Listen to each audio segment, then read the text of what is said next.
Ma, love you. So it looks like we are getting into this next match right now. I heard a Mario, so I'm assuming it's Anti. Yeah, it looks like Anti and Leo were walking around in the back. Yeah. I also hear a fox in the background. Fox in the background. You know what? I got the bracket right here. I can pull this up. I also hear Earthbound music, so. Anti and Leo, yeah, it would be Light, would be the Fox. Going up against Don, who is a name that I couldn't find much info about. Okay, let me tell you. So, Light and Don are pretty static around the East Coast stuff. They've come to a lot of the bigger majors we have. I think of like the smaller regionals, like the Collisions. Yeah. Whatever like the local New England stuff are.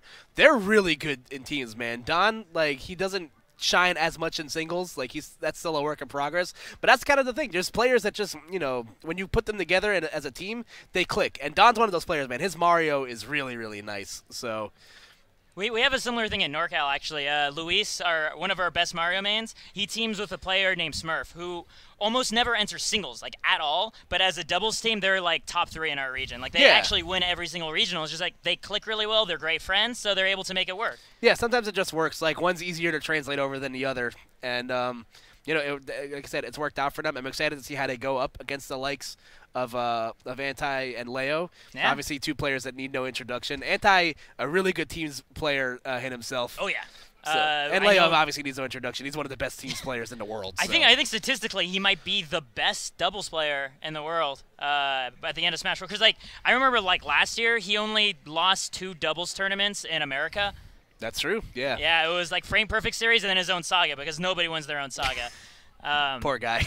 I felt so bad for him. It was just like when that happened, like, oh, so he's not winning his saga. Like, if he can't take doubles here, he's not going to be able to make it through singles. But it's over, man. And it's actually funny when I look at a lot of like Anti's like who he teams with at nationals. He teams with a lot of the international players. Yeah, it's really funny. Like I know in the beginning of Smash 4 way back, he teamed with Abadango and Kameme, and he's teamed with obviously he's teamed with Leo here. So. I remember he teamed with Edge, who was that Japanese Diddy player who came out to one of the sagas as well, which is, I thought that was so interesting. Just like, these guys haven't been at the same Smash 4 event. But he's like, no, I remember him from Brawl, and I've seen him in Smash 4. I want to team with him. Yeah, like, Anti the United Nations of doubles partners. So. He's the American embassy. He just accepts everybody. And it shows because, like we were saying, with Light and Don being a static team, Anti kind of doesn't really have a static. He just kind of teams with whoever's available. Yeah. And he's able to make it work. Like, he got 3rd place last weekend, I believe. Yeah, with Elegant at SmashCon. With Elegant at SmashCon. So, yeah. like I said, he's able to, whatever it is about his playstyle, it just kind of mixes and matches. He's a great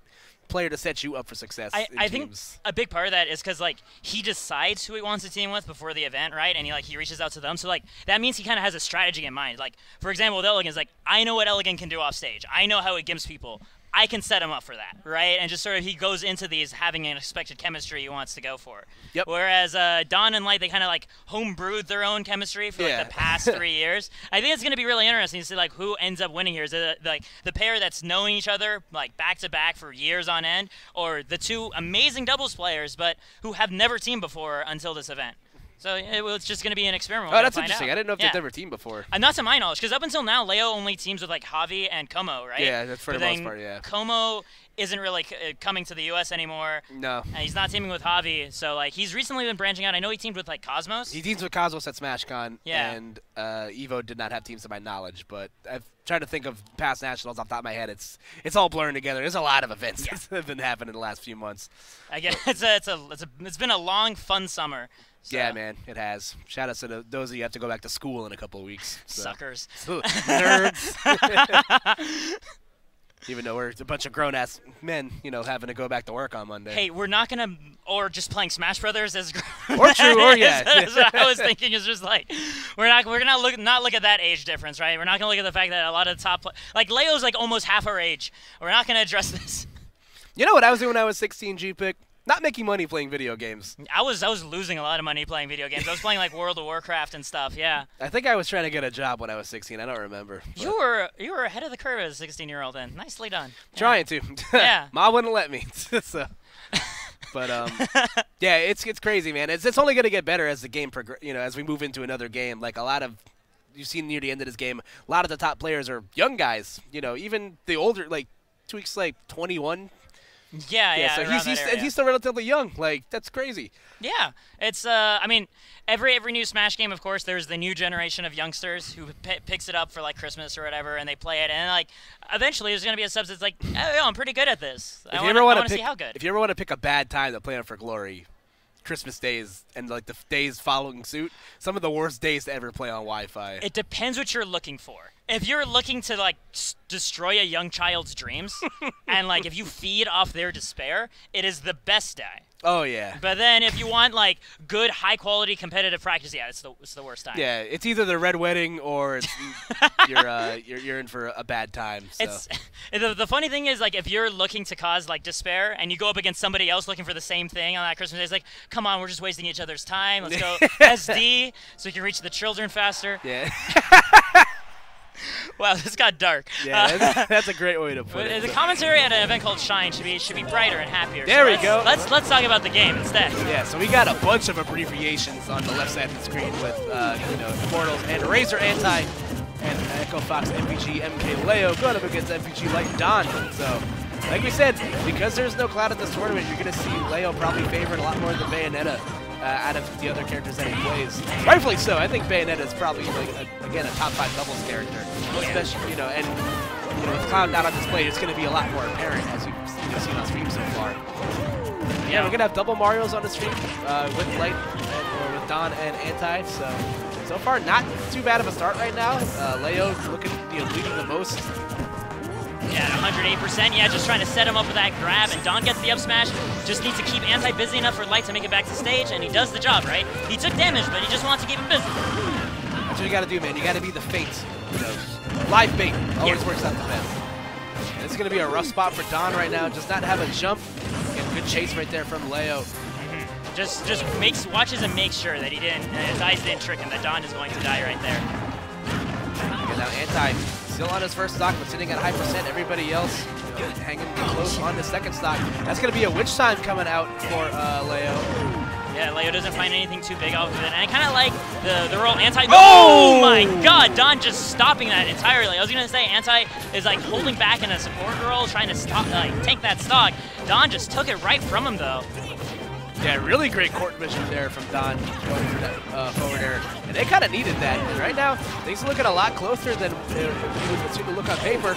Does not get the forward air spike on the down throw. Does Anti, but Don's still going to die for it. Oh! Ooh, but gets there on Light. Yeah, that's actually huge for the red team, managing to take 2 stocks back-to-back. This gives them finally some breathing room in the lead. They haven't really had this before. Light's going to go ahead and try to pick up something on Anti. I like that after the up air again. He just goes immediately to assist Don, because Don's been the one who's unfortunately been getting hit by a lot of these gimps by the red team. Yeah, it's definitely clear that Anti and Leo are aware that Don might, I don't want to call him the weak point on the team, but it's very obvious they're targeting him a little bit more than they are Light. The up smash will get the job done right there. We're on a last stock situation here, so. Yeah, almost dead even too. Ooh, that forward smash though will break the tie. So it's up to Don right now to have to, fight through Leo and Anti. So ranked #1 in the world, and Anti, who has been dominant the entire time. Oh my god, Don almost getting killed off the top, still taking 104% total after that combo. It's going to be picked up again right afterwards, and the back air's not, yeah, there it is, going to do the trick. I wasn't sure at a moment. You can never tell sometimes. It's Battlefield, man. There's no kill sparks sometimes not. A little breezy out there, but again, great stuff there from Anti and Leo. But a good showing from Don and Light. There's a couple of instances where they kind of got blown open a little bit, and despite a lot of those gimps coming out on Don, he was able to hold his own. And I think if he's able to get that forward air off Leo, not killing him off the combo, that definitely would have changed the. Oh no. For K-pop girls. Yo, man, I respect that. Shout out to Leo's taste in K-pop is fantastic. I'm not trying to delve down that rabbit hole right now, but K-pop is like sweeping through like a pandemic, but it's adorable. Yeah. Like all through the Smash community right now. Like Sacramento, we had a huge outbreak just a month ago, and I'm barely surviving it. But anyway, that's my type of people. But anyway, we're getting to FD here. What do you think of the counter pick here?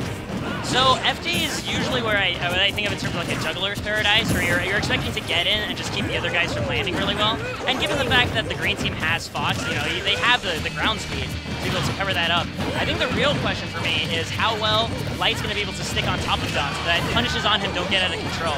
Because the first 2 stocks taken off him were very early in the previous game, and if they were able to last a little bit longer, they'd be in a better situation. Ooh, it looks like he's going to get the 2 for 1 here. Nope, Don holding on to his jump. Ooh, but Light going to get witch time. God. Oh my goodness, that was huge damage coming out. That was the flashiest 40% I've seen in a minute. And you see that Anti still trying to sniff out a dunk right afterwards too. They're just relentlessly on Light as well. Honestly, like Leo and Anti just have an amazing punish game in general.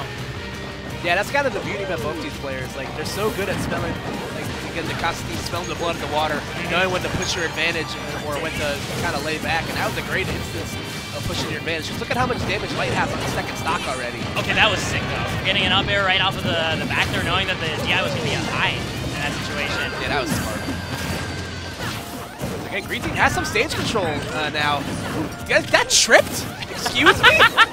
That was the most aggressive trip I've seen in my entire life. As Leo gonna lose that stock there, and a slight lead right now for the Green Team as they find respite. Very little bit of a great DI in by Light. That way he's forcing the back air hit. He's gonna end up living with his FD. He's gonna get another drag down. Fastball fair and balanced right there on Anti. This is putting Green Team, you know, they're both bloody. Oh! But that also means that if they're set up right, they can find themselves a kill, but that doesn't end up happening. There you go. We're in a last stock situation here, G-Pick. So again, close game on both sides right now. Let's see who's gonna, you know, get the advantage in their favor. And this is where the question becomes like, need to live. Like that is your #1 goal in this last stock situation, because the first time it's a permanent 2v1, it's assured that team's gonna win. So I think we're gonna see like Light is gonna be hanging back more and more because he's at a way higher percent than Don, and likewise I think Leo's probably gonna start moving in more and more because they can't afford to lose Anti either. Ooh, that's gonna be big damage coming out, and Anti gonna lose that stocks there. So Don and Light, yeah, have a chance here, but let's see if Leo's going to be able to get the job done. We have Light trying to cover that ledge, trying to set up that back air. An accidental double jump coming out from Don, though. He doesn't find the back air right afterwards. That's going to leave, yeah, Leo's just fishing there with those back airs, just intimidating, seeing how long he can get away with it. Light butts in, though, in that conversation. Right now, just a lot of very careful focus. Green team trying to decide which one of us is approaching this Bayo. Like, they're just doing nose goes. Oh, there we go. Yeah. Okay. Oh, this footstool. I've seen them do that conversion before, and it can get really scary if they play their cards right. But again, I think Leo is set too high a percent for that to do anything. Yeah, the second jab, unfortunately, not locking, so Leo's going to get to live a little bit longer. Light trying to wait on air dodge, doesn't find it that time. There we go. Very nice. Okay, that's how you can tell these guys team with each other all the time, because the drag down fair, as that was happening, we already saw Don run out to the tech forward direction, right? He was already planning on covering that. So really clean stuff from the green team. I'm liking these guys. Yeah, no, they're a lot of fun to watch, man. Like I said, they come to a lot of our regionals in the tri-state area, so it's always a lot of fun to see these guys get together and do some stuff.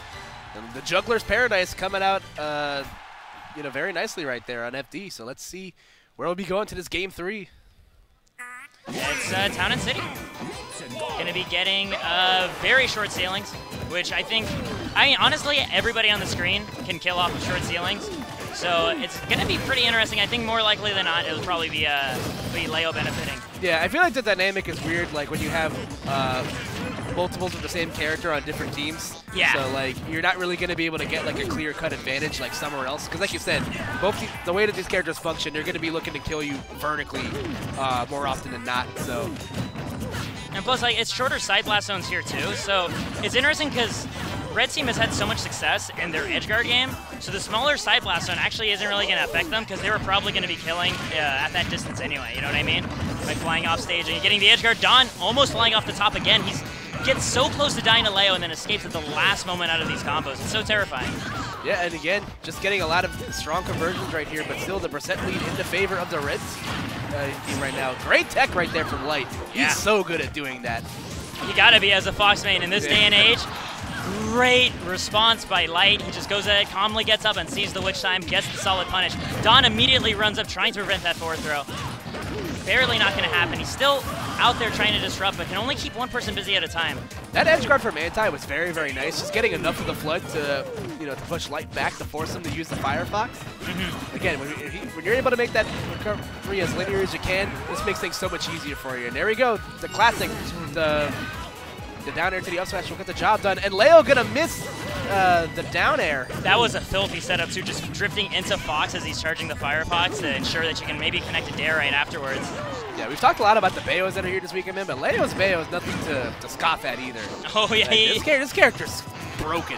he definitely makes her look like she's worth the money, you know? Oh yeah, you feel good about that money.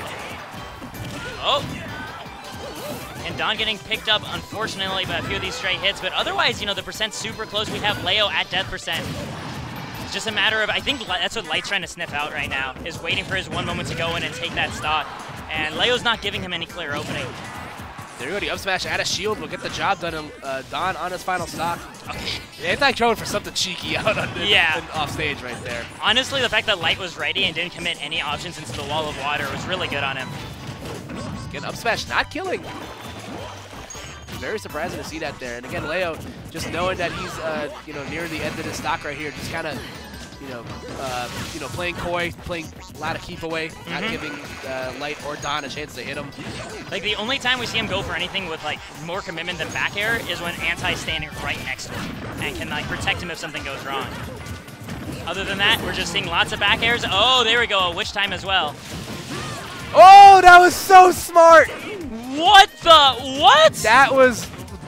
I haven't seen a great use of Firefox like that since the browser first came out. But that was absolutely so smart coming out from Light and Don. I'm going home and installing that right now, man. Like, I'm done with Chrome. Yeah, seriously. I'm sold. Mozilla, sponsor your boy. Yeah, there we go. Again, last stock situation here. And everybody, Oh, no. And I think that was just raw, like down throw, up air, up air. It was, yeah, up throw, up air on that top platform, and that would just do the trick. And that's just going to be Don against the world at 100%. Going to be picked up with that forward throw, that back air. And Town and City coming in for Red Team, right? That's exactly the opportunity that stage gave them. They couldn't have got that anywhere else. So a very smart counter pick to them. They're going to move on. Don and Light putting up an incredible fight, though. Oh, no, that was absolutely fantastic. That use of Firefox is going to go down as one of my favorite uses of it I've ever seen, man. Dude, that was amazing. Speaking of Firefox, I kind of crashed, like, watching that. Like, I had a memory leak. I'm like, what just happened? Yeah, that was great. But, again, for the K-pop girls, your team did it. So, yeah. Good job from Leo and Anti. As they, again, punched their ticket in the winner's side of top 8. So, true. Dude, as we move our way through this bracket, things are starting to come to form a little bit more. So we're starting to see that winner's side take shape. I think we have just one more to go over because we also had who is it that's Salem and Mudace lost to? Kool-Aid and Mars. Kool-Aid and Mars also made their way into that winner's top 8.